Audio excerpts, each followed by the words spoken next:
In Python, there are two types of loops. First one is for loop and second one is while loop. while loop क्या होता है, कैसे काम करता है, ये हमने लास्ट वीडियो में देखा है। इस वीडियो में हम बात करेंगे फॉर लूप के बारे में। For loop and while loop एक दूसरे से बहुत अलग है, इनके वर्किंग अलग है।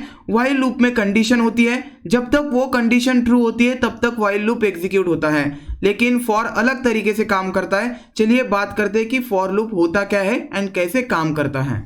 फॉर लूप एक लूपिंग का टाइप होता है which is use to iterate over a sequence. Sequence collection होता है पाइथन ऑब्जेक्ट्स का। पाइथन में लिस्ट, टपल, स्ट्रिंग ये सभी सीक्वेंसेस है। हमने ये रेंज फंक्शन में देखा है कि सीक्वेंस क्या होता है। एक्चुअली रेंज फंक्शन भी एक सीक्वेंस जनरेट करता है which is a sequence of numbers. So for loop iterable objects पे काम करता है। इटरेबल ऑब्जेक्ट्स पे ये इटरेट करता है। इटरेट करने का मतलब होता है visiting each element of a sequence. So एक सीक्वेंस होगा, उसमें बहुत सारे एलिमेंट्स होंगे एंड उन एलिमेंट्स को हम विजिट करेंगे one by using for loop. For loop का सिंटैक्स कुछ इस तरह होता है। फॉर लूप को बनाने के लिए फॉर कीवर्ड का यूज किया जाता है। देन इसके बाद वेरिएबल लिखना है आपको। Then in keyword which is a membership operator. Then आपको लिखना है सीक्वेंस। सो जब भी आप फॉर लूप लिखेंगे तो for keyword and in operator यहाँ पे रहेंगे ही रहेंगे। सीक्वेंस में लिस्ट हो सकता है, टपल हो सकता है, स्ट्रिंग हो सकता है। यहाँ पे आप रेंज फंक्शन का भी यूज कर सकते हैं क्योंकि रेंज फंक्शन भी एक सीक्वेंस जनरेट करता है which is a sequence of numbers. Then colon देके आप लिखेंगे ब्लॉक ऑफ फॉर लूप। यहाँ पे आप टू और मोर स्टेटमेंट्स भी लिख सकते हैं। कितने भी स्टेटमेंट्स आप यहाँ पे लिख सकते हैं, लेकिन आपको ध्यान रखना है इंडेंटेशन का। जो फर्स्ट इंडेंटेड स्टेटमेंट होता है उसका जो इंडेंटेशन होता है वही इंडेंटेशन आपको सभी स्टेटमेंट्स का देना है। Then the next unindented statement is the exit of for loop. So यहाँ पे नेम एक वेरिएबल है जिसमें कोडे युग स्ट्रिंग है। अब मैं इस कोडे युग स्ट्रिंग पे इटरेट करना चाहता हूँ। इटरेट करने के बाद साथ ही मैं उनके कैरेक्टर्स को प्रिंट करना चाहता हूँ इन आउटपुट विंडो। इटरेट करने के लिए मैं यूज करूंगा फॉर लूप का। फॉर लूप को यूज करने के लिए फॉर कीवर्ड लिखना है। देन आपको लिखना है वेरिएबल नेम। वेरिएबल नेम मैं यहाँ पे वैर देता हूँ इन नेम, मतलब कौन से सीक्वेंस पे मैं इटरेट करना चाहता हूं। कोलन देने के बाद एंटर करना है, आपको डिफॉल्ट इंडेंटेशन मिलेगा। फॉर ईच इटरेशन मुझे प्रिंट करना है वेरिएबल में जो भी कैरेक्टर है वो कैरेक्टर। सो मैं यहां पे लिखूंगा प्रिंट करो वेरिएबल।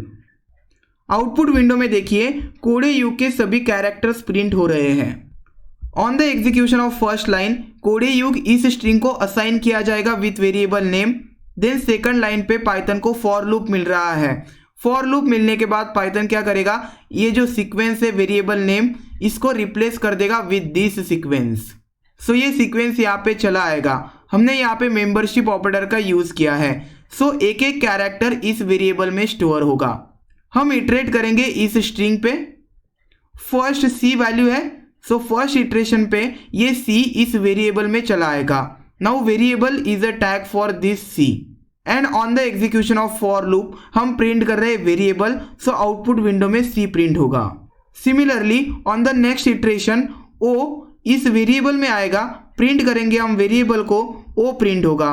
सिमिलरली D प्रिंट होगा, E प्रिंट होगा, Y, U and G।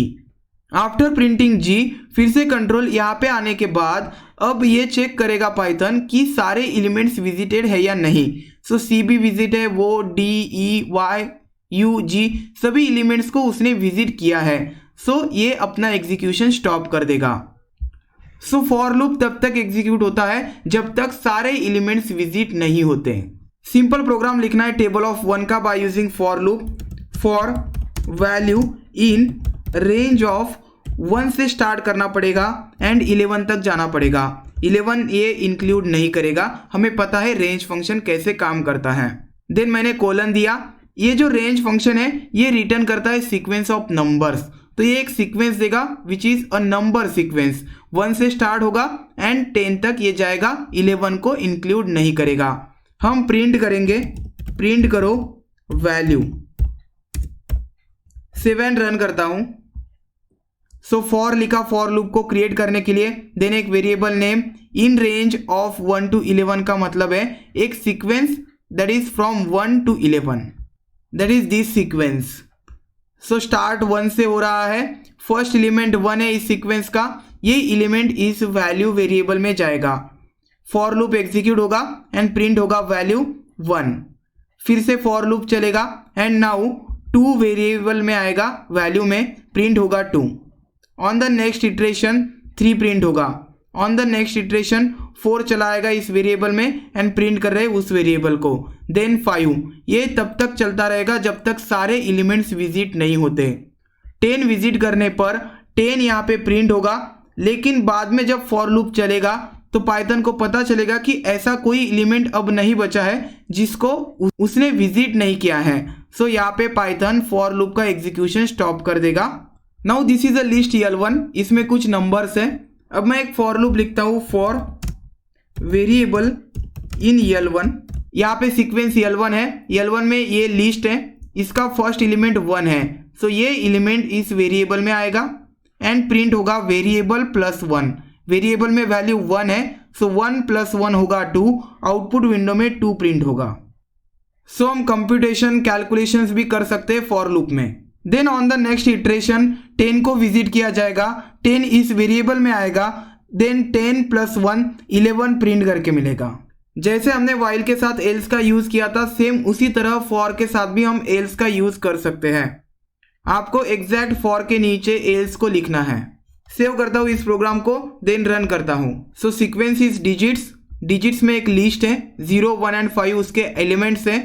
0 i में आएगा, प्रिंट होगा 0। On the next iteration 1 i में आएगा, प्रिंट होगा 1। On the next iteration 5 i में आएगा, प्रिंट होगा 5।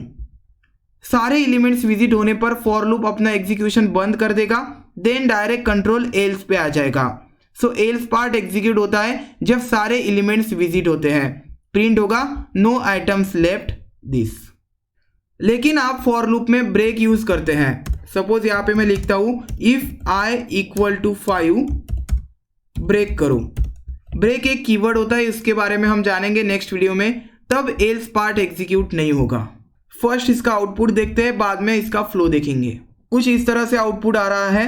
यहाँ पे 2 सीक्वेंसेस है, दोनों भी लिस्ट है। 4th लाइन पे मैंने इटरेट किया है by using for loop for x in adjective. So adjective मतलब ये सीक्वेंस, इस सीक्वेंस का फर्स्ट एलिमेंट टेस्टी है। सो टेस्टी इस x में आएगा for first iteration. Then Python अंदर जंप करेगा, पाइथन को फिर से फॉर लूप दिखेगा for y in fruit. So fruit में ये सीक्वेंस है। सो इस सीक्वेंस का फर्स्ट एलिमेंट आएगा एप्पल y में। अब x में है टेस्टी एंड y में है एप्पल। प्रिंट करो x, y।